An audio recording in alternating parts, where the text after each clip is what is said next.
everyone. It's Lynn in the youth room, missing you guys sitting next to me and just enjoying some good fellowship. Had you on my mind. I was thinking about what I could share with you maybe as a little nugget or something to chew on. And I kept thinking about, our first responders and about how precious they are to us and how they have really gone over and beyond the call of duty to make sure that we are protected and that we are safe.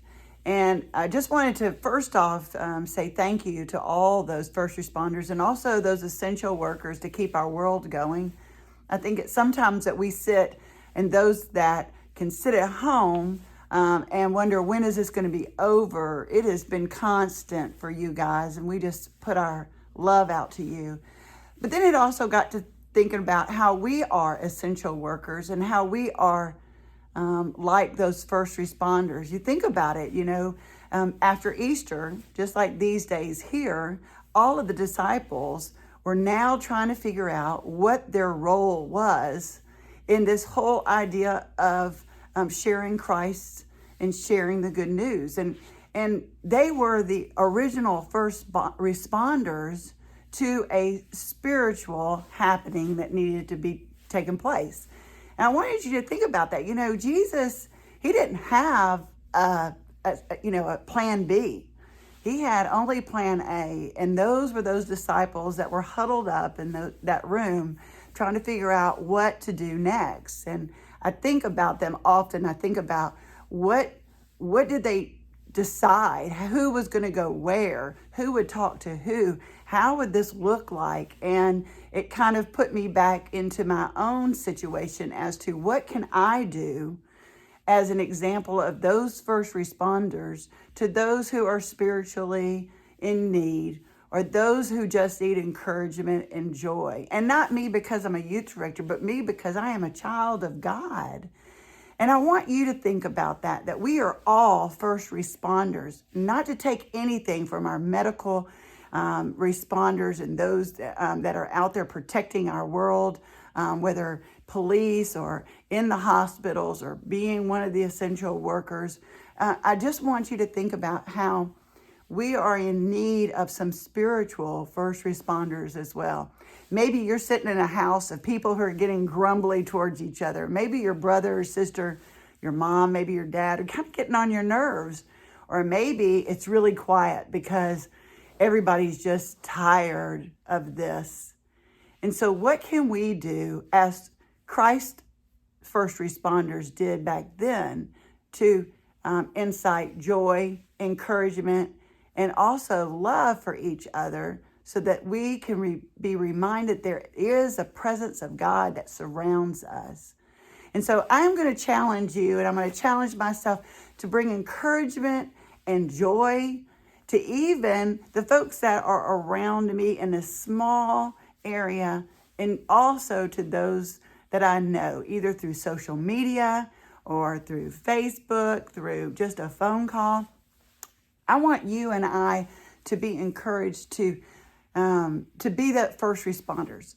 It's really difficult. I know it is, because we all can't wait until we get to go eat at a Mexican restaurant. I can't wait to get my hair cut by Molly. It's all those things that we're like just waiting and waiting. But the disciples, they didn't wait. They were called to do. They had a plan. They knew what their call was, and that was to spread the good news of Christ. So if you and I can do that as a first responder to our spiritual self, then maybe we can share joy and uplift those who are feeling anxiety or losing patience, or just kind of like someone else will do it. Let us be the ones that are that responder to bring joy and comfort and love and understanding, to be there for other people.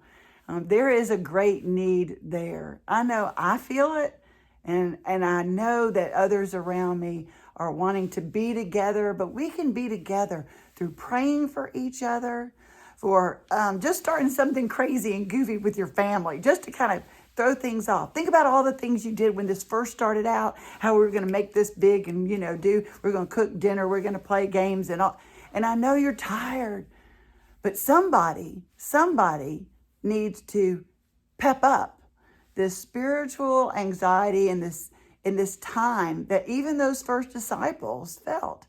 They could have huddled in that room and just waited for someone else to take care of it. But Jesus had no plan B. They were it.